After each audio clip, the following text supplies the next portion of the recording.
Sohal web TV ते किरपा करके जिन्होंने चैनल नू सबसक्राइब नहीं किया तो सबसक्राइब कर लैन नाले घंटी दे बटन नू जरूर प्रेस कर लियो ता जो असी नवी वीडियो पावांगे तो तुहानू नोटिफिकेशन मिल जाए। तलवाड़ा ते ਸਿੰਘ ਸਭਾ ਗੁਰਦੁਆਰਾ ਸੈਕਟਰ 2 ਵਿੱਚ ਨਵੇਂ ਪ੍ਰਧਾਨ ਦੀ ਨਿਯੁਕਤੀ ਲਈ ਸੰਗਤ ਵਿੱਚ ਪਾਇਆ ਗਿਆ ਰੋਸ਼ ਅਤੇ ਦੂਜੇ ਪਾਸੇ ਪ੍ਰਧਾਨ ਜਸਵੀਰ ਸਿੰਘ ਦੀ ਸਭਾ ਵੱਲੋਂ ਵੀ ਰੱਖਿਆ ਗਿਆ ਆਪਣਾ ਪੱਖ। ਤਲਵਾੜਾ ਤੋਂ ਪ੍ਰਵੀਨ ਸੋਹਲ ਦੀ ਰਿਪੋਰਟ।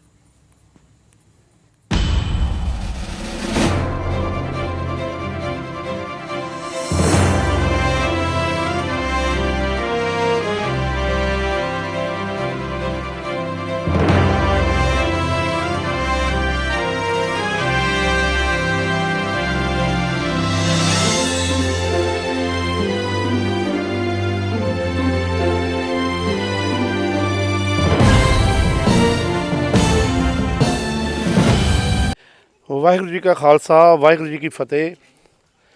ਅੱਜ ਜੋ ਇਹ ਇਕੱਠ ਤੁਸੀਂ ਦੇਖ ਰਹੇ ਹੋ ਯੂਥ ਤਲਵਾੜਾ ਸਿੱਖ ਦੇ ਬੱਚੇ ਨੇ ਸਾਰੇ ਔਰ ਨਾਲ ਸਾਡੇ ਤਲਵਾੜਾ ਸਿੱਖ ਵੈਲਫੇਅਰ ਸੁਸਾਇਟੀ ਦੇ ਨਾਲ ਮੈਂਬਰ ਨੇ।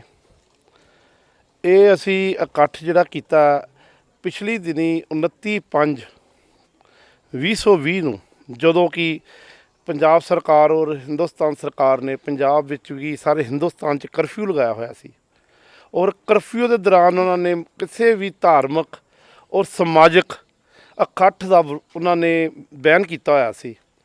ਉਸ ਦੌਰਾਨ ਸਾਡੇ ਤਲਵਾੜਾ ਸਿੰਘ ਸਭਾ ਗੁਰਦੁਆਰਾ ਜਿਹਦੀ ਇੱਕ ਕਮੇਟੀ ਹੁੰਦੀ ਹੈ, ਉਹ ਕਮੇਟੀ ਇੱਕ ਰਜਿਸਟਰਡ ਹੁੰਦੀ ਹੈ, ਰਜਿਸਟਰਡ ਬੋਡੀ ਹੈ ਗੁਰਦੁਆਰਾ ਸਿੰਘ ਸਭਾ ਜੀ ਦੀ। ਉਹ ਰਜਿਸਟਰਡ ਬੋਡੀ ਦੇ ਵਿੱਚ ਇੱਕ ਨਿਯਮ ਹੈ ਵੀ ਜਿਹੜੇ ਉਹਨਾਂ ਦੇ ਮੈਂਬਰ ਆ ਉਹ ਉਹਦੀ ਚੋਣ ਕਰਦੇ ਆ ਪ੍ਰਧਾਨ ਦੀ। ਲੇਕਿਨ ਕੁਛ ਇੱਥੋਂ ਦੇ ਲੋਕਾਂ ਨੇ ਕੁਛ ਇੱਥੋਂ ਦੇ ਕਹਿ ਲਓ ਵੀ ਜਿਹੜੇ ਕਾਨੂੰਨ ਦੀ ਪਾਲਣਾ ਨਹੀਂ ਕਰਨਾ ਜਾਣਦੇ ਜਾਂ ਕਾਨੂੰਨ ਦੀਆਂ ਧੱਜੀਆਂ ਉਡਾਉਣੀਆਂ ਜਾਣਦੇ ਆ, ਉਹਨਾਂ ਨੇ ਉੱਥੇ ਗੁਰਦੁਆਰਾ ਸਾਹਿਬ ਵਿਖੇ ਜਦੋਂ ਕਿ ਸੰਪੂਰਨ ਲੋਕਡਾਊਨ ਸੀ 7 ਵਜੇ ਤੋਂ ਬਾਅਦ ਆਪਣੇ ਕੁਛ ਮੈਂਬਰ 30-40 ਬੁਲਾ ਕੇ ਟੈਲੀਫੋਨ ਕਰਕੇ, ਜਿਹਦੇ ਵਿੱਚ ਕੋਈ ਸਿੱਖ ਸੰਗਤ ਤਲਵਾੜੇ ਨਹੀਂ ਸੀ, ਕਿਸੇ ਨੂੰ ਇਨਫੋਰਮ ਨਹੀਂ ਸੀ, ਉਹਨਾਂ ਨੇ ਇੱਕ ਪ੍ਰਧਾਨ ਦੀ ਚੋਣ ਕਰ ਲਈ। ਪ੍ਰਧਾਨ ਦੀ ਚੋਣ ਕਰਕੇ ਆਪਣੇ ਆਪ ਪ੍ਰਧਾਨ ਦੀ ਚੋਣ ਕਰਕੇ ਅਤੇ ਉਹਨਾਂ ਨੇ ਕਿਹਾ ਜੀ ਅਸੀਂ ਆਹ ਫਲਾਣਾ ਬੰਦਾ ਪ੍ਰਧਾਨ ਬਣਾ ਦਿੱਤਾ ਜਿਹਦਾ ਨਾਂ ਹੈ ਜਸਵੀਰ ਸਿੰਘ। ਜਦੋਂ ਉਹਨਾਂ ਨੂੰ ਇਹ ਪੁੱਛਿਆ ਗਿਆ ਵੀ ਤੁਹਾਨੂੰ ਇਹ ਅਥੋਰਟੀ ਕਿਸ ਨੇ ਦਿੱਤੀ, ਅਸੀਂ ਉਹਨਾਂ ਨੂੰ ਦੂਏ ਦਿਨ ਲਿਖਤੀ ਲੈਟਰ ਭੇਜਿਆ। ਅਸੀਂ ਉਹਨਾਂ ਨੂੰ ਕਿਹਾ ਵੀ ਤੁਸੀਂ ਇਹ ਦੱਸੋ ਵੀ ਇਹ ਚੋਣ ਕਿਸ ਨੇ ਕੀਤੀ ਜਿਹਦੇ 'ਤੇ 240 ਮੈਂਬਰਾਂ ਦੇ ਦਸਤਖਤ ਸੀ ਲੋਕਲ ਸੰਗਤ ਦੇ। ਉਹਨਾਂ ਨੇ ਸਾਨੂੰ ਕੋਈ ਜਵਾਬ ਨਹੀਂ ਦਿੱਤਾ। ਜਵਾਬ ਦੇਣ ਦੀ ਬਜਾਏ ਉਲਟਾ ਸਾਡੇ ਨਾਲ ਲੜਨ ਨੂੰ ਆਉਂਦੇ ਸੀ। ਅਸੀਂ ਕਾਨੂੰਨ ਦੀ ਪਾਲਣਾ ਕਰਨ ਵਾਲੇ ਇਨਸਾਨ ਆ। ਸਾਡੀ ਸੰਗਤ ਤਲਵਾੜੇ ਦੀ ਕਾਨੂੰਨ ਦੀ ਪਾਲਣਾ ਕਰਨ ਵਾਲੀ ਸੰਗਤ ਹੈ, ਪੜ੍ਹੀ ਲਿਖੀ ਸੰਗਤ ਹੈ। ਇਹਨਾਂ ਨੇ ਕਰਫਿਊ ਦੇ ਦੌਰਾਨ ਆਪਣੇ ਘਰਾਂ ਵਿੱਚ ਬਹਿ ਕੇ ਰੱਬ ਦਾ ਨਾਮ, ਵਾਹਿਗੁਰੂ ਦਾ ਨਾਮ ਦਾ ਜਾਪ ਕੀਤਾ, ਲੇਕਿਨ ਉਹਨਾਂ ਨੇ ਉਸ ਦਾ ਫਾਇਦਾ ਲੈਂਦੇ ਹੋਏ ਆਪਣੇ ਆਪ ਹੀ ਪ੍ਰਧਾਨ ਦੀ ਚੋਣ ਕਰਕੇ, ਕਿਉਂਕਿ ਸਾਡੇ ਜਿਹੜੇ ਮੌਜੂਦਾ ਪ੍ਰਧਾਨ ਸੀ ਉਹਨਾਂ ਦੀ ਟਰਮ 30/4 ਨੂੰ ਖਤਮ ਹੋ ਜਾਂਦੀ ਸੀ, ਲੇਕਿਨ ਸੰਗਤ ਵੱਲੋਂ ਇਹ ਪ੍ਰਵਾਨਗੀ ਸੀ ਵੀ ਜਿੰਨੀ ਦੇਰ ਤੱਕ ਕੋਵਿਡ ਦਾ 19 ਦਾ ਖੌਫ ਹੈਗਾ, ਲੋਕਾਂ ਵਿੱਚ ਡਰ ਹੈਗਾ, ਉਨੀ ਦੇਰ ਤੱਕ ਇਹ ਇੱਦਾਂ ਹੀ ਚੱਲਦੇ ਰਹਿਣ। ਜਿਸ ਦਿਨ ਖਤਮ ਹੋ ਜਾਏਗੀ ਉਸ ਦਿਨ ਅਸੀਂ ਆਪਣੇ ਪ੍ਰਧਾਨ ਦੀ ਚੋਣ ਕਰ ਲਾਂਗੇ। ਲੇਕਿਨ ਉਹਨਾਂ ਨੇ ਆਪਣੇ ਸਾਰੇ ਨਿਯਮਾਂ ਦੀ ਧੱਜੀਆਂ ਉਡਾਉਂਦੇ ਹੋਏ ਉਹਨਾਂ ਨੇ ਆਪਣਾ ਪ੍ਰਧਾਨ ਆਪੇ ਹੀ ਚੁਣ ਕੇ ਸੰਗਤ ਨੂੰ ਕਿਹਾ ਜੀ ਇਹ ਸਾਡਾ ਪ੍ਰਧਾਨ ਹੈ, ਜੋ ਕਿ ਸੰਗਤ ਨੇ ਨਾਮਨਜ਼ੂਰ ਕਰਤਾ। ਉਹਨਾਂ ਨੇ 240 ਮੈਂਬਰਾਂ ਨੇ 188 ਮੈਂਬਰਾਂ ਨੇ ਜਿਹੜੇ ਉੱਥੇ ਮੌਜੂਦਾ ਆਪਣੇ ਰਜਿਸਟਰਡ ਬੋਡੀ ਦੇ ਆ, ਉਹਨਾਂ ਨੇ ਸਾਈਨ ਕਰਕੇ ਬਰਾਬਰ ਦਿੱਤੇ ਅਸੀਂ ਸਾਡਾ ਪ੍ਰਧਾਨ ਨਹੀਂ ਮੰਨਦੇ। ਲੇਕਿਨ ਉਹਨਾਂ ਨੇ ਉਸ ਪ੍ਰਧਾਨ ਨੂੰ ਬਣਾ ਕੇ ਸਾਡੇ ਸੰਗਤ ਨਾਲ ਧੋਖਾ ਕੀਤਾ। ਸੰਗਤ ਨੂੰ ਨਹੀਂ ਪਤਾ ਇਹਦਾ ਨਿਯਮ ਹੁੰਦਾ। ਨਿਯਮ ਇਹ ਹੈ ਜੇ ਕੋਈ ਪ੍ਰਧਾਨ ਦੀ ਚੋਣ ਹੁੰਦੀ ਹੈ ਤਾਂ ਬਕਾਇਦਾ ਨੋਟੀਫਿਕੇਸ਼ਨ ਜਾਰੀ ਹੁੰਦਾ। ਨੋਟੀਫਿਕੇਸ਼ਨ ਤੋਂ ਬਾਅਦ ਉਹਦੇ ਜਿਹੜਾ ਬੋਰਡ ਹੈ ਗੁਰਦੁਆਰਾ ਸਾਹਿਬ, ਉੱਥੇ ਬੋਰਡ 'ਤੇ ਲੱਗਦਾ ਵੀ ਅਸੀਂ ਫਲਾਣੀ ਡੇਟ ਨੂੰ ਪ੍ਰਧਾਨ ਸਾਹਿਬ ਦੀ ਚੋਣ ਕਰਨੀ ਹੈ। ਲੇਕਿਨ ਇਹਨਾਂ ਨੇ ਉਹ ਸਾਰੇ ਨਿਯਮਾਂ ਦੀਆਂ ਧੱਜੀਆਂ ਉਡਾਉਂਦੇ ਹੋਏ ਆਪਣੇ ਆਪ ਹੀ ਪ੍ਰਧਾਨ ਬਣਾ ਲਿਆ, ਜਿਹਦਾ ਮੋਢੀ ਸਰ ਰਾਜਗੁਰਿੰਦਰ ਸਿੱਧੂ ਜੀ ਸੀ। ਉਹਨਾਂ ਨੇ ਮੈਨੂੰ ਨਹੀਂ ਸਮਝ ਆਈ ਵੀ ਉਹ ਇੰਨੇ ਐਡਵੋਕੇਟ ਹੁੰਦਿਆਂ ਹੋਇਆ ਉਹਨਾਂ ਨੇ ਨਿਯਮਾਂ ਦੀ ਧੱਜੀਆਂ ਕਿਵੇਂ ਉਡਾਈਆਂ। ਉਹਨਾਂ ਨੂੰ ਸਭ ਕੁਝ ਪਤਾ ਵੀ ਇਹ ਨਿਯਮ ਕੀ ਨੇ, ਕਾਨੂੰਨ ਕੀ ਨੇ। ਉਹਨਾਂ ਨੇ ਸਭ ਦੀਆਂ ਧੱਜੀਆਂ ਉਡਾਉਂਦੇ ਹੋਏ ਉਹਨਾਂ ਨੇ ਆਪਣੇ ਆਪ ਹੀ ਪ੍ਰਧਾਨ ਦੀ ਚੋਣ ਕਰ ਲਈ। ਤਾਂ ਸਾਡੀ ਸੰਗਤ ਨੂੰ ਉਹ ਪ੍ਰਧਾਨ ਮਨਜ਼ੂਰ ਨਹੀਂ ਹੈ।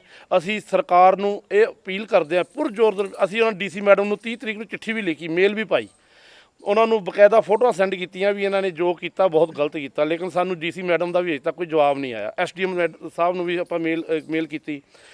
ਅਸੀਂ ਜ਼ੋਰਦਾਰ ਸਾਡੀ ਸੰਗਤ ਦੀ ਸੰਪੂਰਨ ਜਿੰਨੀ ਸੰਗਤ ਹੈ ਇਹ ਸਭ ਸੰਗਤ ਦੇ ਬੱਚੇ ਆ ਸਿੱਖ ਆਪਣੇ ਯੂਥ ਦੇ, ਇਹਨਾਂ ਸਾਰਿਆਂ ਨੂੰ ਇਸ ਚੀਜ਼ ਦੀ ਵਿਰੋਧਤਾ। ਇਹ ਨਹੀਂ ਚਾਹੁੰਦੇ, ਇਹ ਚਾਹੁੰਦੇ ਆ ਪ੍ਰਧਾਨ ਕੋਈ ਵੀ ਹੋਵੇ ਲੇਕਿਨ ਉਹ ਨਿਯਮਾਂ ਨਾਲ ਬਣਿਆ ਜਾਵੇ ਔਰ ਉਹਦੀ ਬਕਾਇਦਾ ਉਹਦੀ ਚੋਣ ਹੋਵੇ। ਜੋ ਉਹਦੇ ਮੈਂਬਰ ਹੈਗੇ ਆ, ਮੌਜੂਦਾ ਮੈਂਬਰ ਆ, ਉਹਦੀ ਚੋਣ ਹੋਵੇ, ਉਹਨਾਂ 'ਚ ਚੋਣ ਕਰਨ। ਲੇਕਿਨ ਉਹ ਉਸ ਗੱਲ ਦੇ ਉੱਪਰ ਨਹੀਂ ਆ ਰਹੇ। ਇਸ ਕਰਕੇ ਮਜਬੂਰਨ ਸਾਨੂੰ ਅੱਜ ਇਹ ਇਕੱਠ ਕਰਨਾ ਪਿਆ। ਇਕੱਠ ਕਰਕੇ ਸਾਨੂੰ ਅੱਜ ਮੀਡੀਆ ਵਿੱਚ ਜਾਣਾ ਪੈ ਰਿਹਾ। ਮੀਡੀਆ ਵਿੱਚ ਜਾ ਰਹੇ ਹਾਂ। ਕੱਲ੍ਹ ਨੂੰ ਹੋ ਸਕਦਾ ਅਸੀਂ ਕਾਨੂੰਨੀ ਵੀ ਕਾਰਵਾਈ ਕਰੀਏ ਇਹਨਾਂ ਦੇ ਖਿਲਾਫ। ਅਸੀਂ ਬਿਲਕੁਲ ਅਸੀਂ ਚਾਹੁੰਦੇ ਹਾਂ ਵੀ ਅਸੀਂ ਸ਼ਾਂਤੀਪੂਰਵਕ ਢੰਗ ਨਾਲ ਅਸੀਂ ਪ੍ਰਸ਼ਾਸਨ ਨੂੰ ਇਹ ਮੰਗ ਕਰਦੇ ਹਾਂ ਵੀ ਉਹ ਸਾਡੇ ਇੱਥੇ ਕੋਈ ਪ੍ਰਸ਼ਾਸਨਿਕ ਅਧਿਕਾਰੀ ਡਿਪਿਊਟ ਕਰਕੇ ਪ੍ਰਸ਼ਾਸਨਿਕ ਅਧਿਕਾਰੀ ਦੀ ਹਾਜ਼ਰੀ 'ਚ ਇਹਦੀ ਪ੍ਰਧਾਨ ਦੀ ਚੋਣ ਕਰਾਈ ਜਾਵੇ। ਜਿਸ ਤਰ੍ਹਾਂ ਉਹ ਚਾਹਣਗੇ ਅਸੀਂ ਉਹਦਾ ਨਿਯਮਾਂ ਦੀ ਪਾਲਣਾ ਕਰਾਂਗੇ। ਸਮੁੱਚੀ ਸੰਗਤ ਉਸ ਨਿਯਮਾਂ ਦੀ ਪਾਲਣਾ ਕਰੇਗੀ। ਬਾਕੀ ਸਾਡੇ ਪ੍ਰਧਾਨ ਜੀ ਜਿਹੜੇ ਹੈਗੇ ਇਹਨਾਂ ਦੇ ਯੂਥ ਦੇ, ਇਹ ਵੀ ਤੁਹਾਨੂੰ ਕੁਝ ਗੱਲਾਂ ਸਾਂਝੀਆਂ ਕਰਨਗੇ। ਜੋ ਸਾਹਿਬ ਇਹ ਜਿਹੜੀ ਚੋਣ ਹੋਈ ਆ ਕਿ ਕਿੰਨੀ ਤਰੀਕ ਨੂੰ ਲਗਭਗ ਹੋਈ? ਇਹ 29/5 ਨੂੰ ਹੋਈ ਹੈ ਜੀ। ਜਿਹੜੇ ਪਹਿਲਗੇ ਪ੍ਰਧਾਨ ਸੀ ਉਹਨਾਂ ਨੇ ਅਸਤੀਫਾ ਕਦੋਂ ਦਿੱਤਾ ਜੀ? ਸਾਨੂੰ ਨਹੀਂ ਪਤਾ, ਨਾ ਕਿਸੇ ਸੰਗਤ ਨੂੰ ਪਤਾ ਅਸਤੀਫਾ ਕਦੋਂ ਦਿੱਤਾ, ਨਾ ਹੀ ਸੰਗਤ ਵਿੱਚ ਉਹਨਾਂ ਨੇ ਅਸਤੀਫਾ ਰੱਖਿਆ। ਅੱਛਾ, ਸਾਨੂੰ ਕਿਸੇ ਨੂੰ ਨਹੀਂ ਪਤਾ ਵੀ ਉਹਨਾਂ ਨੇ ਅਸਤੀਫਾ ਕਦੋਂ ਦਿੱਤਾ, ਕਿਉਂਕਿ ਜੇ ਉੱਥੇ ਸੰਗਤ ਜਾਏਗੀ ਤਾਂ ਹੀ ਪਤਾ ਲੱਗੇਗਾ ਨਾ। ਸੰਗਤ ਤਾਂ ਜਾ ਹੀ ਨਹੀਂ ਰਹੀ ਗੁਰਦੁਆਰਾ ਸਾਹਿਬ, ਕਿਉਂਕਿ ਲੋਕਡਾਊਨ ਸੀ, ਕਰਫਿਊ ਸੀ, ਧਾਰਮਿਕ ਸਥਾਨ ਬੰਦ ਸੀ। ਧਾਰਮਿਕ ਸਥਾਨ ਕੱਲ੍ਹ ਖੁੱਲ੍ਹੇ ਆ, ਜਿਸ ਤਰ੍ਹਾਂ ਤੁਸੀਂ ਦੇਖ ਹੀ ਰਹੇ ਹੋ। ਕੱਲ੍ਹ ਦੇ ਗੁਰਦੁਆਰਿਆਂ ਵਿੱਚ ਰੌਣਕਾਂ ਲੱਗੀਆਂ। ਕੋਈ ਸੰਗਤ ਨੂੰ ਪਤਾ ਹੀ ਨਹੀਂ, ਸੰਗਤ ਨੂੰ ਗੱਲਬਾਤ ਹੀ ਨਹੀਂ ਹੈਗੀ ਵੀ ਇੱਥੇ ਪ੍ਰਧਾਨ ਦੀ ਚੋਣ ਹੋ ਰਹੀ ਆ। ਜੋ ਸਾਹਿਬ ਇਹ ਕਿੰਨੇ ਮੈਂਬਰੀ ਕਮੇਟੀ ਅੰਦਾਜ਼ਨ ਹੋਊਗੀ ਇਹਨਾਂ ਨੇ ਜਿਹੜੀ? ਸਾਨੂੰ ਇਹਦੇ ਬਾਰੇ ਕੋਈ ਪਤਾ ਨਹੀਂ। ਇਹਨਾਂ ਨੇ ਸਾਨੂੰ ਕੋਈ ਲਿਸਟ ਜਾਰੀ ਨਹੀਂ ਕੀਤੀ। ਅਸੀਂ ਇਹਨਾਂ ਨੂੰ ਲਿਸਟ ਵੀ ਮੰਗੀ, ਸਾਨੂੰ ਦੱਸਿਆ ਜਾਏ, ਇਹਨਾਂ ਨੇ ਸਾਨੂੰ ਕੋਈ ਲਿਸਟ ਜਾਰੀ ਨਹੀਂ ਕੀਤੀ। ਜਦ ਕਿ ਐਕਚੁਅਲ ਪ੍ਰੋਸੀਜਰ ਇਹ ਸੀ, ਜੇ ਪ੍ਰਧਾਨ ਸਾਹਿਬ ਜਾਣਾ ਚਾਹੁੰਦੇ ਸੀ, ਸਤਿਕਾਰਯੋਗ ਆ ਸਾਡੇ ਪ੍ਰਧਾਨ ਸਾਹਿਬ ਬਖਤਾਵਰ ਸਿੰਘ ਜੀ ਜਿਹੜੇ ਸੀਗੇ ਪੁਰਾਣੇ ਪ੍ਰੋਫੈਸਰ ਆ, ਜੇ ਜਾਣਾ ਚਾਹੁੰਦੇ ਸੀ ਉਹ ਆਪਣੀ 9 ਮੈਂਬਰੀ ਕਮੇਟੀ ਨੂੰ ਬੁਲਾ ਕੇ ਕਹਿੰਦੇ ਵੀ ਮੈਂ ਹੁਣ ਇਹ ਸੇਵਾ ਨਹੀਂ ਕਰ ਸਕਦਾ, ਮੇਰੀ ਟਰਮ ਪੂਰੀ ਹੋ ਗਈ ਹੈ, ਤੁਸੀਂ ਇਹਨਾਂ 'ਚੋਂ ਆਪਣਾ ਕੋਈ ਕਾਰਜਕਾਰੀ ਪ੍ਰਧਾਨ ਚੁਣ ਲਓ। ਲੇਕਿਨ ਹੋ ਸਕਦਾ ਉਹਨਾਂ ਦੀ ਕੋਈ ਮਜਬੂਰੀ ਹੋਈ ਹੋਵੇ ਇਹੋ ਜੀ। ਕੀ ਮਜਬੂਰੀ ਆ ਸਾਨੂੰ ਨਹੀਂ ਪਤਾ। ਅਸੀਂ ਜੇ 188 ਮੈਂਬਰਾਂ ਦੀ ਲਿਸਟ ਮੰਗਦੇ ਆ, ਉਹ ਸਾਨੂੰ 188 ਮੈਂਬਰ ਜਿਨ੍ਹਾਂ ਨੇ ਆਪਣੇ ਚੰਦੇ ਦਿੱਤੇ, ਉਹ ਬਕਾਇਦਾ ਪਿਛਲੇ 15-20 ਸਾਲਾਂ ਤੋਂ ਉਹ ਮੈਂਬਰ ਬਣਦੇ ਆ ਰਹੇ ਗੁਰਦੁਆਰੇ 'ਚ। ਹਰ ਸਾਲ ਮੈਂਬਰਸ਼ਿਪ ਕੱਟੀ ਜਾ ਰਹੀ ਹੈ। ਅੱਜ ਜੋਰ ਸਾਹਿਬ ਜਿਹੜੀਆਂ ਜਥੇਬੰਦੀਆਂ ਇਕੱਠੀਆਂ ਹੋਈਆਂ, ਕਿਹੜੇ ਜਥੇਬੰਦੀ ਨਾਲ? ਇਹਦੇ ਵਿੱਚ ਸਿੱਖ ਯੂਥ ਤਲਵਾੜਾ ਸਿੱਖ ਸੋਸਾਇਟੀ ਹੈ ਬੀਬੀਆਂ ਦੀ, ਉਹਨਾਂ ਨੇ ਬਕਾਇਦਾ ਸਾਨੂੰ ਲਿਖ ਕੇ ਦਿੱਤਾ ਹੋਇਆ। ਸਾਡੇ ਕੋਲ ਸਾਰਿਆਂ ਦੇ ਸਿਗਨੇਚਰ ਆ ਤੇ ਸਮੁੱਚੀ ਸੰਗਤ ਦੇ ਸਿਗਨੇਚਰ ਆ। ਤਲਵਾੜੇ ਦੀ ਜਿੰਨੀ ਸਿੱਖ ਸੰਗਤ ਹੈ ਉਹ ਸਾਰੇ ਹੀ ਇਸ ਕਮੇਟੀ ਦਾ ਵਿਰੋਧ ਕਰ ਰਹੇ ਆ। ਉਹ ਇਸ ਕਮੇਟੀ ਨੂੰ ਮਾਨਤਾ ਨਹੀਂ ਦਿੰਦੇ। ਗੁਰਪ੍ਰੀਤ ਸਿੰਘ ਜੀ। ਅੱਛਾ ਜੀ, ਕਿਹੜੀ ਜਥੇਬੰਦੀ ਨਾਲ ਆਪਾਂ ਸੰਬੰਧ ਰੱਖਦੇ ਹਾਂ? ਸਿੱਖ ਯੂਥ ਤਲਵਾੜਾ। ਠੀਕ ਹੈ ਸਰ। ਇਹ ਜਿਹੜਾ ਚੋਣ ਕੀਤੀ ਗਈ ਆ ਸਿੰਘ ਸਭਾ ਗੁਰਦੁਆਰਾ ਸੈਕਟਰ 2 ਤੋਂ, ਤੁਸੀਂ ਉਸ ਵਾਸਤੇ ਕੀ ਕਹਿਣਾ ਚਾਹੁੰਦੇ? ਇਹ ਇਹਨਾਂ ਨੇ ਆਪਣੀ ਮਨਮਰਜ਼ੀ ਨਾਲ ਗਿਣੇ ਹੁਣੇ ਆਪਣੇ ਸਿਲੈਕਟਡ ਮੈਂਬਰ ਥੋੜ੍ਹੇ ਜਿਹੇ ਨਾਲ ਲੈ ਕੇ ਆਪਣੀ ਮਨਮਰਜ਼ੀ ਨਾਲ ਬਣਾ ਲਏ ਆ। ਦੂਸਰੇ ਬੰਦਿਆਂ ਨੇ ਕਾਫੀ ਜ਼ਿਆਦਾ ਇਹਨਾਂ ਨੂੰ ਅਪਰੋਚ ਵੀ ਕੀਤੀ ਵੀ ਇਸ ਤਰ੍ਹਾਂ ਨਾ ਕਰੋ, ਵੀ ਸਾਰਿਆਂ ਦੀ ਸਲਾਹ ਨਾਲ ਚੱਲੋ।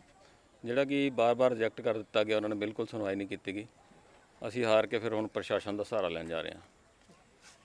ਉਹਦੇ ਵਾਸਤੇ ਤੁਸੀਂ ਜਿਹੜਾ ਸਾਰਿਆਂ ਸਹਿਮਤੀ ਦੇ ਨਾਲ ਜਿਹੜਾ ਇਕੱਠ ਕਰਕੇ ਅੱਜ ਕੀਤਾ ਹੈ, ਤੇ ਉਹਦੇ ਬਾਰੇ ਤੁਸੀਂ ਜਿਹੜਾ ਕੀ ਅਗਲਾ ਕਦਮ ਤੁਹਾਡਾ ਕੀ ਹੈ? ਅਗਲਾ ਕਦਮ ਇਹ ਹੈ, ਹੁਣ ਅਸੀਂ ਕਿਨਾਂ ਦਾ ਪ੍ਰਸ਼ਾਸਨ ਤੋਂ ਮੰਗ ਕਰਾਂਗੇ ਉਹ ਸਾਡਾ ਮਸਲਾ ਹੱਲ ਕਰੇ ਵੀ ਅਸੀਂ ਵੋਟਾਂ ਨਾ ਹੋ ਸਕਦਾ ਜਾਂ ਕਿਸ ਤਰ੍ਹਾਂ ਹੋ ਸਕਦਾ। ਵਾਹਿਗੁਰੂ ਜੀ ਕਾ ਖਾਲਸਾ, ਵਾਹਿਗੁਰੂ ਜੀ ਕੀ ਫਤਿਹ। ਬੇਨਤੀ ਹੈ ਕਿ ਮੇਰਾ ਨਾਮ ਗੁਰਸਾਹਿਬ ਸਿੰਘ ਆ। ਇਹ ਜੋ ਗੁਰਦੁਆਰਾ ਸਾਹਿਬ ਸਿੰਘ ਸਭਾ ਸੈਕਟਰ 2 ਦੇ ਵਿੱਚ ਜਿਹੜੀ ਚੋਣ ਹੋਈ ਆ, ਗੈਰ ਕਾਨੂੰਨੀ ਆਧਾਰ ਤੇ ਜਿਹੜੀ ਹੋਈ ਆ, ਇਹ ਸਾਡੇ ਸਾਬਕਾ ਪ੍ਰਧਾਨ ਸਾਹਿਬ ਜੀ ਜੌਹਰ ਸਾਹਿਬ ਖੜੇ ਨੇ ਸਾਡੇ ਲਾਗੇ, ਮੌਜੂਦਾ ਮੈਂਬਰ ਵੀ ਨੇ ਇਸ ਟਾਈਮ। ਇਹ ਜਿੰਨੀ ਵੀ ਚੋਣ ਹੋਈ ਆ ਬਿਲਕੁਲ ਗੈਰ ਕਾਨੂੰਨੀ ਹੋਈ ਆ ਔਰ ਸੰਗਤ ਨੂੰ ਬਿਲਕੁਲ ਕਿਸੇ ਗੱਲ ਦਾ ਨਹੀਂ ਪਤਾ ਵੀ ਇਹ ਜਿਹੜੀ ਚੋਣ ਹੈ ਕਦੋਂ ਕੀਤੀ ਗਈ ਆ, ਕਿੱਥੇ ਕੀਤੀ ਗਈ ਆ, ਕਦੋਂ ਹੋਣੀ, ਸਾਨੂੰ ਕੁਝ ਨਹੀਂ ਪਤਾ। ਅਸੀਂ ਜਿਵੇਂ ਰੂਟੀਨ ਦੇ ਵਿੱਚ ਮੱਥਾ ਟੇਕਣ ਜਾਂਦੇ ਆ ਉਸ ਤਰ੍ਹਾਂ ਮੱਥਾ ਟੇਕਣ ਗਏ। ਜਾਣ ਕੇ ਜਦੋਂ ਅਸੀਂ ਦੇਖਿਆ ਤਾਂ ਉੱਥੇ ਇਹਨਾਂ ਨੂੰ ਸਾਰਿਆਂ ਨੂੰ ਜੀ ਅਸੀਂ ਜਿਹੜਾ ਜੀ ਅਸੀਂ ਮੈਂਬਰ ਚੁਣ ਲਿਆ ਜੀ, ਪ੍ਰਧਾਨ ਚੁਣ ਲਿਆ ਜੀ, ਸਾਨੂੰ ਕੁਝ ਨਹੀਂ ਪਤਾ ਲੱਗਾ। ਤੇ ਸਗੋਂ ਜਦੋਂ ਉੱਥੇ ਅਸੀਂ ਬੈਠੇ ਸੀਗੇ ਸਾਨੂੰ ਕਿਸੇ ਨੂੰ ਨਹੀਂ ਪੁੱਛਿਆ ਵੀ ਇੱਦਾਂ ਹੋਣਾ ਚਾਹੀਦਾ ਜਾਂ ਨਹੀਂ। ਅਸੀਂ ਜਾ ਕੇ ਜੇ ਮੱਥਾ ਨੂੰ ਕੁਝ ਨਹੀਂ ਪਤਾ, ਕਿਸੇ ਗੱਲ ਦਾ ਨਹੀਂ ਪਤਾ ਇਹ ਕੀ ਹੋਇਆ, ਕਿੱਦਾਂ ਕੀਤਾ। ਇਹ ਬਿਲਕੁਲ ਗੈਰ ਕਾਨੂੰਨ ਹੈ। ਸਾਰੀ ਸੰਗਤ ਇਸ ਚੀਜ਼ ਤੋਂ ਨਾਰਾਜ਼ ਆ, ਸਾਰੀਆਂ ਸੁਸਾਇਟੀਆਂ ਨਾਰਾਜ਼ ਆ। ਠੀਕ ਹੈ ਜੀ। ਸੋ ਵਾਹਿਗੁਰੂ ਜੀ ਕਾ ਖਾਲਸਾ, ਵਾਹਿਗੁਰੂ ਜੀ ਕੀ ਫਤਿਹ। ਕੀ ਮੰਗ ਹੈ? ਸਾਡੀ ਮੰਗ ਹੈ ਨਿਰਪੱਖ ਹੋਣਾ ਚਾਹੀਦਾ, ਤੇ ਆਪਣਾ ਜਿਹੜਾ ਇਹਦੀ ਚੋਣ ਹੋਣੀ ਚਾਹੀਦੀ ਆ, ਠੀਕ ਹੈ ਜੀ। ਚਾਹੇ ਸਹਿਮਤੀ ਦੇ ਨਾਲ ਹੋਤਾ ਜਾਵੇ, ਚਾਹੇ ਚੋਣ ਨਾਲ ਹੋਵੇ, ਸਾਨੂੰ ਇਹੀ ਹਾਂਜੀ ਸਾਰੀ ਸੰਗਤ ਦੇ ਨਾਲ ਆ ਅਸੀਂ। ਸੰਗਤ ਜਿਵੇਂ ਚਾਹਵੇ, ਕਿਉਂਕਿ ਸੰਗਤ ਨੂੰ ਦੱਸਿਆ ਨਹੀਂ ਗਿਆ, ਨਾ ਉੱਤੇ ਕੋਈ ਨੋਟਿਸ ਬੋਰਡ ਤੇ ਲਿਖਿਆ ਗਿਆ, ਨਾ ਕੋਈ ਲੌਸਮੈਂਟ ਕੀਤੀ ਗਈ ਆ। ਤੇ ਇਸ ਕਰਕੇ ਗੈਰ ਕਾਨੂੰਨੀ ਤੌਰ ਤੇ ਸਿੱਖ ਸੰਗਤ ਦੇ ਰੂਪ ਦੇ ਵਿੱਚ ਜਿਹੜਾ ਅਸੀਂ ਬੋਲ ਰਹੇ ਹਾਂ ਜੀ। ਸੋ ਇਹ ਤੇ ਅਸੀਂ ਸਾਰੇ ਰੋਸ ਕਰਨ ਡਏ ਆ ਜੀ। ਸਾਰੇ ਜਿੰਨੇ ਵੀ ਆ, ਸਾਰੀਆਂ ਸੁਸਾਇਟੀਆਂ ਵੀ ਤੁਹਾਡੇ ਸਾਹਮਣੇ ਬੋਲ ਚੁੱਕੀਆਂ। ਸੋ ਮੈਂ ਸੰਗਤ ਰੂਪ ਦੇ ਵਿੱਚ ਬੋਲ ਰਿਹਾ ਕਿ ਜੋ ਵੀ ਹੋਇਆ ਬਿਲਕੁਲ ਗਲਤ ਹੋਇਆ, ਇਹ ਨਿਰਪੱਖ ਰੂਪ ਦੇ ਵਿੱਚ ਹੋਣਾ ਚਾਹੀਦਾ ਜੀ। ਸੋ ਅਸੀਂ ਆਸ ਕਰਦੇ ਹਾਂ ਪ੍ਰਸ਼ਾਸਨ ਕੋਲੋਂ ਵੀ ਇਹਦਾ ਜਿਹੜਾ ਹੈ ਸਾਨੂੰ ਇਨਸਾਫ ਦਿਵਾਇਆ ਜਾਵੇ ਜੀ। ਵਾਹਿਗੁਰੂ ਜੀ ਕਾ ਖਾਲਸਾ, ਵਾਹਿਗੁਰੂ ਜੀ ਹਾਂਜੀ ਸਰ, ਕੀ ਨਾਮ ਹਾਂਜੀ, ਵਾਹਿਗੁਰੂ ਜੀ ਕਾ ਖਾਲਸਾ, ਵਾਹਿਗੁਰੂ ਜੀ ਕੀ ਫਤਿਹ। ਮੇਰਾ ਨਾਮ ਗੁਰਚਰਨ ਸਿੰਘ ਜੋਹਰ ਹੈ ਜੀ। ਮੈਂ ਸਾਬਕਾ ਪ੍ਰਧਾਨ ਹਾਂ। ਤੇ ਜਿਹੜੀ ਹੁਣ ਇਹ ਜੋ ਚੋਣ ਹੋਈ ਹੈ ਨਾ, ਇਹਦੇ 'ਚ ਜਿਹੜੇ ਮੈਂਬਰ ਲਏ ਵੀ ਗਏ ਉਹ ਨਾ ਨਾਨ ਮੈਂਬਰੀ ਕਮੇਟੀ ਮੈਂਬਰ ਹੈ, ਨਾ ਕੋਈ ਜੋ ਅਦੋਂ ਚੁਣੇ ਜੇ ਬਿਲਕੁਲ ਗਲਤ ਹੈ ਸਾਰਾ ਕੰਮ। ਇਹ ਇਲੈਕਸ਼ਨ ਹੋਣੀ ਚਾਹੀਦੀ ਹੈ, ਭਾਵੇਂ ਵੋਟਿੰਗ ਹੋਵੇ ਤਾਂ ਭਾਵੇਂ ਦੂਸਰੇ 188 ਮੈਂਬਰ ਜਿਹੜੇ ਅਸੀਂ ਚੰਦੇ ਦਿੱਤੇ ਹਨ। ਅਸਾਂ ਤਾਂ 14 ਸਾਲ ਹੋ ਗਏ, 15 ਸਾਲ 20 ਸਾਲ ਹੋ ਗਏ ਚੰਦੇ ਦੇਣੇ ਪਿਆ। ਉਹਨਾਂ ਚੰਦੇ ਵੀ ਦਿੱਤੇ, ਆਪੇ ਆਪ ਇਲੈਕਸ਼ਨ ਕਰਾ ਲਈ ਹੈ। ਇਹ ਸਾਰੀ ਗਲਤ ਹੈ। ਨਾ ਹੀ ਪ੍ਰਧਾਨ ਨੇ ਸਾਨੂੰ ਦੱਸਿਆ। ਅਸੀਂ 9 ਮੈਂਬਰ ਕਮੇਟੀ ਸਾਨੂੰ ਇਨਫਾਰਮ ਤਾਂ ਰਹੇ 9 ਮੈਂਬਰ ਕਮੇਟੀ ਦੇ ਮੈਂਬਰ ਹੈਗੇ ਹਾਂ। ਜਿਹੜਾ ਆਪੋ ਆਪ ਮਨ ਮਰਜ਼ੀ ਨਾਲ ਜਿਹੜਾ ਆਦਮੀ ਚੁਣਿਆ, ਸਾਰੀ ਚੋਣ ਗਲਤ ਹੈ। ਔਰ ਇਹ ਦਬਾ ਜਿਹੜੀ ਚੋਣ ਹੋਣੀ ਚਾਹੀਦੀ ਹੈ। ਔਰ ਜਿਹੜਾ ਮਰਜ਼ੀ ਬਣ ਜਾਏ, ਇਹ ਜ਼ਰੂਰੀ ਨਹੀਂ ਕਿਹੜਾ ਬਣਨਾ, ਜਿਹੜਾ ਮਰਜ਼ੀ ਬਣ ਜਾਏ ਪ੍ਰਧਾਨ, ਲੇਕਿਨ ਇਹ ਚੋਣ ਬਿਲਕੁਲ ਸਹੀ ਹੋਣੀ ਚਾਹੀਦੀ ਹੈ। ਭਾਵੇਂ ਐਡਮਿਨਿਸਟ੍ਰੇਸ਼ਨ ਸਿਵਲ ਐਡਮਿਨਿਸਟ੍ਰੇਸ਼ਨ ਕੋਈ ਆਦਮੀ ਆ ਜਾ ਵਿੱਚ ਬਹਿ ਜਾ, ਉਹ 188 ਆਦਮੀ ਦੀ ਉਹ ਲਿਸਟ ਲੈ ਲਵੇ, ਉਹਨਾਂ ਦੀ ਸਾਡੀ ਚੋਣ ਕਰਾ ਦੇ। ਸਰ ਜੇ ਗੱਲ ਕੀਤੀ ਜਾਵੇ, ਤੁਸੀਂ ਸਾਬਕਾ ਪ੍ਰਧਾਨ ਵੀ ਰਹੇ ਆ, ਇਹਦੇ ਬਾਰੇ ਜਦੋਂ ਇਹਨਾਂ ਨੇ ਚੋਣ ਕੀਤੀ ਤੁਹਾਨੂੰ ਇਤਲਾਹ ਦਿੱਤੀ ਗਈ? ਨਾ, ਨੋ, ਕੋਈ ਇਨਫੋਰਮੇਸ਼ਨ ਨਹੀਂ ਸਾਨੂੰ। ਮੈਂ ਤਾਂ ਪ੍ਰਧਾਨ ਨੂੰ ਦੱਸਿਆ ਵੀ ਮੈਂ ਰਿਜ਼ਾਈਨ ਕਰ ਰਿਹਾ ਹਾਂਜੀ, ਨਾ ਉਹਨਾਂ ਨੇ ਦੱਸਿਆ ਨਾ ਇਹਨਾਂ ਦੱਸਿਆ। ਇਹ ਆਪਣੇ ਮਨ ਮਰਜ਼ੀ ਨਾਲ ਜੋ ਇਹੋ ਜਿਹੀ ਚੋਣ, ਇਹ ਚੋਣ ਜਿਹੜਾ ਮਰਜ਼ੀ ਕਰ ਲਵੇ, ਠੀਕ ਹੈ ਨਾ। ਇਹ ਤਾਂ ਉਹਦੇ ਨੂੰ ਕੱਟ ਹੋਇਆ, ਉਹਦੇ ਨੂੰ ਮੈਨੂੰ ਕਹਿੰਦੇ ਮੈਂ ਚੋਣ, ਮੈਂ ਕਹਿੰਦਾ ਅਸੀਂ ਬਿਲਕੁਲ ਸਹੀ ਤਰੀਕੇ ਚੱਲਣਾ। ਸਿਵਲ ਐਡਮਿਨਿਸਟ੍ਰੇਸ਼ਨ ਦੱਸਦਾ, ਅਸੀਂ ਇਨਫਾਰਮ ਕਰਦਾ, ਪਹਿਲਾਂ ਵੀ ਦੱਸਦਾ ਅਤੇ ਹੁਣ ਹੀ ਦੱਸਣ ਦੇ ਆ। ਅਤੇ ਅਸੀਂ ਗੜਬੜ ਨਹੀਂ ਚਾਹੁੰਦੇ। ਬਿਲਕੁਲ ਗੁਰਦੁਆਰੇ ਦੇ ਵਿੱਚ ਸਹੀ ਚੋਣ ਹੋਵੇ, ਸਹੀ ਪ੍ਰਬੰਧ। ਹਾਂ,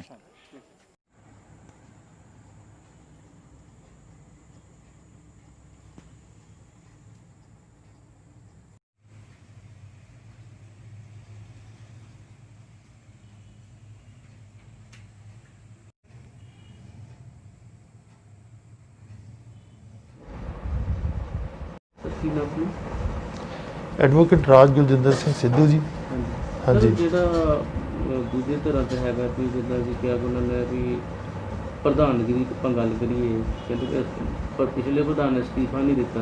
ਅਸਤੀਫਾ ਕਰਨ ਤੋਂ ਬਾਅਦ ਇੱਕ ਬੋਰਡ ਜਿਹੜਾ ਆਪਾਂ ਬਾਹਰ ਲਿਖਿਆ ਜਾਂਦਾ ਵੀ ਆਪਾਂ ਇੰਨੇ ਦਿਨ ਨੂੰ ਕਮੇਟੀ ਮੈਂਬਰ ਚੁਣਨੇ ਆ, ਹੁਣ ਉਹ ਨਹੀਂ ਲਿਖੇ ਗਏ। ਅਤੇ ਦੂਜਾ ਹੈਗਾ ਕਿ ਪ੍ਰਧਾਨ ਦੇ ਚੱਕਰ 'ਚ ਹੋਗਾ। ਦੇਖੋ ਪ੍ਰਧਾਨ ਨੇ ਅਸਤੀਫਾ ਅਨਾਉਂਸ ਕਰਤਾ ਕਿਉਂਕਿ ਉਹਨਾਂ ਦੀ ਟੈਨਿਓਰ ਜਿਹੜੀ ਆ 30 ਅਪ੍ਰੈਲ 2020 ਤੱਕ ਸੀ। ਉਹਨਾਂ ਨੇ ਉਸ ਤੋਂ ਬਾਅਦ ਸੰਗਤ 'ਚ ਅਨਾਉਂਸਮੈਂਟ ਕਰਤੀ ਸੀ ਕਿ ਮੇਰੀ ਟੈਨਿਓਰ ਮਤਲਬ ਪੂਰੀ ਹੋ ਚੁੱਕੀ ਆ ਅਤੇ ਸੰਗਤ ਆਪਣਾ ਨਵਾਂ ਪ੍ਰਧਾਨ ਚੁਣ ਲੇ, ਕਿਉਂਕਿ ਮੈਂ ਅੱਗੇ ਜਿਹੜੀ ਪ੍ਰਧਾਨਗੀ ਨਹੀਂ ਕੰਟੀਨਿਊ ਕਰ ਸਕਦਾ, ਮੇਰੀਆਂ ਕੁਝ ਘਰੇਲੂ ਮਜਬੂਰੀਆਂ ਨੇ ਅਤੇ ਮੇਰੇ ਕੋਲ ਸਮਾਂ ਨਹੀਂ ਦਿੱਤਾ ਜਾ ਸਕਦਾ। ਇਹ ਉਹਨਾਂ ਨੇ ਅਨਾਉਂਸ ਕਰ ਦਿੱਤਾ ਸੀ। ਸਰ ਦੇਖਿਆ ਜਾਵੇ ਲੋਕਡਾਊਨ ਸੀਗਾ ਚੱਲਦਾ, ਉਦੋਂ ਕੀ ਮੀਟਿੰਗ ਬੁਲਾਉਣੀ ਜ਼ਰੂਰੀ ਸੀ? ਨਹੀਂ, ਮੀਟਿੰਗ ਬੁਲਾਈ ਨਹੀਂ ਗਈ। ਨਹੀਂ, ਮੀਟਿੰਗ ਨਹੀਂ ਬੁਲਾਈ ਗਈ। ਜਿੱਦਾਂ ਰੂਟੀਨ 'ਚ ਸੰਗਤ ਗੁਰੂ ਘਰ 'ਚ ਰਹਿ ਰਾਸ ਵੇਲੇ ਇਕੱਤਰ ਹੁੰਦੀ ਹੈ, ਜਿੰਨੀ ਸੰਗਤ ਆਉਂਦੀ ਹੈ, ਜਿਹੜੇ ਰੋਜ਼ ਨਤਮਸਤਕ ਹੋਣ ਆਉਂਦੇ ਨੇ ਸ਼ਰਧਾਲੂ, ਉਹਨਾਂ ਨੇ ਜਿਹੜੀ ਆ ਆਪਣੀ ਸੰਗਤ ਨੇ ਜਿਹੜੀ ਸੰਗਤ 'ਚੋਂ ਪ੍ਰਧਾਨ ਜਿਹੜਾ ਉਹਨਾਂ ਨੇ ਬਣਾਇਆ ਜੀ, ਕਮੇਟੀ ਬਣਾਈ ਹੈ। ਕਿੰਨੀ ਸੰਗਤ ਸੀ ਸਰ ਉਦੋਂ? ਸੰਗਤ ਜੋ ਰੂਟੀਨ 'ਚ ਆਉਂਦੀ ਆ, ਕੋਈ ਗਿਣਤੀ ਨਹੀਂ ਆ ਸਾਡੇ ਕੋਲ ਵੀ ਐਗਜ਼ੈਕਟ ਆਪਾਂ ਕਹੀਏ ਕਿ ਇੰਨੀ ਗਿਣਤੀ ਆ, ਪਰ ਸੰਗਤ ਜਿੰਨੀ ਗੁਰੂ ਘਰ 'ਚ ਆਉਂਦੀ, ਕਿਉਂਕਿ ਪ੍ਰਸ਼ਾਸਨ ਦੀਆਂ ਹਦਾਇਤਾਂ ਮੁਤਾਬਕ ਜਿੰਨੀ, ਕਿਉਂਕਿ ਪ੍ਰਸ਼ਾਸਨ ਦੀਆਂ ਹਦਾਇਤਾਂ ਕਿ ਸੰਗਤ ਬਹੁਤੀ ਦੇਰ ਗੁਰਦੁਆਰਾ ਸਾਹਿਬ ਨਾ ਰੁਕੇ ਅਤੇ ਮੱਥਾ ਟੇਕ ਕੇ ਅਤੇ ਮਤਲਬ ਆਪਣੇ ਨਤਮਸਤਕ ਹੋ ਕੇ ਅਤੇ ਘਰਾਂ ਨੂੰ ਚਾਲੇ ਪਾਵੇ, ਉਹਦੇ ਮੁਤਾਬਕ ਜਿਹੜੀਆਂ ਪ੍ਰਸ਼ਾਸਨ ਦੀਆਂ ਹਦਾਇਤਾਂ ਮੁਤਾਬਕ ਬਾਹਰ ਵੀ ਅਸੀਂ ਨੋਟਿਸ ਬੋਰਡ 'ਤੇ ਵੀ ਲਿਖ ਕੇ ਲਾਇਆ ਹੋਇਆ, ਉਹਦੇ ਮੁਤਾਬਕ ਜਿਹੜੀ ਸੰਗਤ ਬਹੁਤੀ ਸੰਗਤ ਜੁੜਦੀ ਨਹੀਂ ਆ, ਇਕੱਠੀ ਨਹੀਂ ਬੈਠਦੀ ਅਤੇ ਸੋਸ਼ਲ ਡਿਸਟੈਂਸ ਦਾ ਪੂਰਾ ਜਿਹੜਾ ਧਿਆਨ ਰੱਖਿਆ ਜਾਂਦਾ ਗੁਰਦੁਆਰਾ ਸਾਹਿਬ 'ਚ, ਉਹਦੇ ਮੁਤਾਬਕ ਜਿਹੜੀ ਆ ਉਹ ਸੰਗਤ ਜੁੜੀ ਅਤੇ ਉਹਨਾਂ ਨੇ ਆਪਣਾ ਸੰਗਤ ਨੇ ਕਮੇਟੀ ਚੁਣੀ ਜੀ। ਸਰ ਕੋਈ ਜਥੇਬੰਦੀਆਂ ਜੇ ਕਈਆਂ 'ਚ ਦੇਖਣ ਨੂੰ ਰੋਸ ਪ੍ਰਦਰਸ਼ਨ ਆ ਰਿਹਾ, ਉਹਦੇ ਬਾਰੇ ਤੁਸੀਂ ਕੀ ਕਹਿ ਰਹੇ ਹੋ? ਦੇਖੋ ਰੋਸ ਪ੍ਰਦਰਸ਼ਨ ਉਹਨਾਂ ਨੂੰ ਪਤਾ ਹੋਏਗਾ ਵੀ ਉਹ ਕਿਹੜੀ ਗੱਲ ਦਾ ਰੋਸ ਕਰ ਰਹੇ ਆ, ਅਤੇ ਬਾਕੀ ਜੋ ਕਮੇਟੀ ਬਣੀ ਆ ਉਹ ਬਿਲਕੁਲ ਸੰਗਤ ਨੇ ਆਪ ਚੁਣੀ ਹੈ। ਸੰਗਤ ਦੀ ਹਾਜ਼ਰੀ 'ਚ ਗੁਰੂ ਗ੍ਰੰਥ ਸਾਹਿਬ ਦੀ ਹਾਜ਼ਰੀ 'ਚ ਕਮੇਟੀ ਦੀ ਚੋਣ ਹੋਈ ਆ। ਜਿਹੜੇ ਬੰਦੇ ਉਸ ਤੁਹਾਡੇ ਜਿਹੜੀ ਤੁਹਾਨੂੰ ਰੋਸ ਤੁਸੀਂ ਕਹਿ ਰਹੇ ਹੋ, ਉਹ ਬੰਦੇ ਖੁਦ ਵਿੱਚ ਹਾਜ਼ਰ ਸੀ। ਉਹਨਾਂ 'ਚੋਂ ਖੁਦ ਬੰਦੇ ਵਿੱਚ ਹਾਜ਼ਰ ਮੌਜੂਦ ਸੀ ਜਿਨ੍ਹਾਂ ਦੀ ਹਾਜ਼ਰੀ 'ਚ ਜਦੋਂ ਕਮੇਟੀ ਸੰਗਤ ਨੇ ਚੁਣੀ ਆ। ਸਰ ਉੱਦਾਂ ਦੇਖਿਆ ਜਾਏ ਕਿ ਉਹਨਾਂ ਨੇ ਮਤਲਬ ਵੀ ਉੱਦਾਂ ਮੂੰਹ ਜ਼ਬਾਨੀ ਕਿਹਾ ਨਾ ਕਿ ਮੈਂ ਅਸਤੀਫਾ ਦੇਣਾ, ਮਤਲਬ ਕੋਈ ਲਿਖਤੀ ਤਾਂ ਨਹੀਂ ਉਹਨਾਂ ਨੇ ਦਿੱਤਾ। ਦੇਖੋ ਲਿਖਤੀ ਜਿਹੜੇ ਬੰਦੇ ਤੁਹਾਨੂੰ ਇਹ ਗੱਲ ਕਹਿ ਰਹੇ ਆ, ਜਿਹੜੇ ਪਹਿਲੇ ਇੱਥੋਂ ਪ੍ਰਧਾਨ ਸਰਦਾਰ ਜਿਹੜੇ ਪ੍ਰੋਫੈਸਰ ਬਖਤਾਵਰ ਸਿੰਘ ਹੁਣਾਂ ਤੋਂ ਪਹਿਲਾਂ ਜਿਹੜੇ ਇੱਥੇ ਪ੍ਰਧਾਨ ਰਹੇ, ਉਹਨਾਂ ਨੇ ਕਿਹੜਾ ਲਿਖਤੀ ਅਸਤੀਫਾ ਅਜੇ ਤੱਕ ਦਿੱਤਾ ਸੀ? ਉਹ ਤੋਂ ਪਹਿਲਾਂ ਦੇ ਅਸਤੀਫੇ ਦਿਖਾ ਦੇਣ ਕਿਹੜੇ ਲਿਖਤੀ ਅਸਤੀਫੇ ਇੱਥੇ ਹੋਏ ਆ।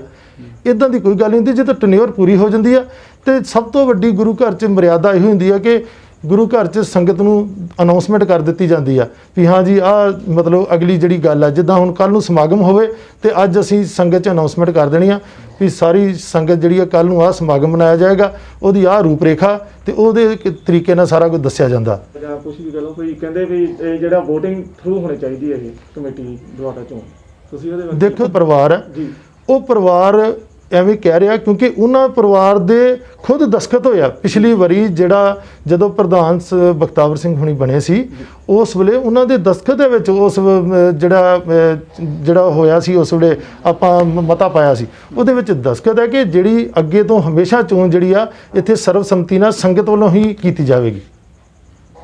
ਚੋਣਾਂ ਵਾਲੀ ਤਾਂ ਕੋਈ ਗੱਲ ਹੀ ਨਹੀਂ ਇੱਥੇ, ਨਾ ਕੋਈ ਗੱਲ ਨਾ ਬਾਤ। ਠੀਕ ਹੈ, ਹਾਂਜੀ ਨੇ ਤੁਹਾਨੂੰ ਮਤੇ ਦੀ ਕਾਪੀ ਤੁਹਾਨੂੰ ਦੇ ਦਿਆਂਗੇ, ਜਿਸ ਮਤੇ 'ਚ ਉਹਨਾਂ ਦੇ ਸਾਈਨ ਆ ਉਸ ਪਰਿਵਾਰ ਦੇ ਜਿਹੜੇ ਤੁਹਾਨੂੰ ਕਹਿ ਰਹੇ ਆ। ਠੀਕ ਹੈ, ਉਹਦੇ ਮਤੇ ਦੇ ਸਾਈਨ ਤੁਹਾਨੂੰ ਦਿਖਾ ਦਿਆਂਗੇ ਕਿ ਵਿੱਚ ਉਹ 'ਚ ਲਿਖਿਆ ਕਿ ਅੱਗੇ ਤੋਂ ਇੱਥੇ ਕੋਈ ਨਹੀਂ ਸਰਬਸੰਮਤੀ ਨਾਲ ਸੰਗਤ ਚੋਣ ਕਰੇਗੀ। ਮੇਰਾ ਨਾਮ ਜਸਵੀਰ ਸਿੰਘ ਹੈ ਜੀ। ਤੁਹਾਨੂੰ ਸਿੰਘ ਸਭਾ ਗੁਰਦੁਆਰਾ ਸੈਕਟਰ 2 ਦੇ ਪ੍ਰਧਾਨ ਜੀ ਲਾਇਆ ਤੇ ਤੁਹਾਡੇ ਸਿਰ ਜ਼ਿੰਮੇਵਾਰੀ ਲਗਾਈ ਗਈ ਤੇ ਤੁਸੀਂ ਇਸ ਚੀਜ਼ ਨੂੰ ਕਿੱਦਾਂ ਦੇਖਦੇ ਹੋ? ਦੇਖੋ ਜੀ, ਸੰਗਤ ਨੇ ਜ਼ਿੰਮੇਵਾਰੀ ਲਗਾਈ ਹੈ ਜੀ, ਤੇ ਸੰਗਤ ਦੀ ਜ਼ਿੰਮੇਵਾਰੀ ਜਿਹੜੀ ਲਾਈ ਹੈ ਗੁਰੂ ਮਹਾਰਾਜ ਦੀ ਹਜ਼ੂਰੀ ਦੇ ਵਿੱਚ ਸਾਰੀ ਸੰਗਤ ਨੇ ਮੈਨੂੰ ਪ੍ਰਧਾਨ ਬਣਾਇਆ ਹੈ ਜੀ।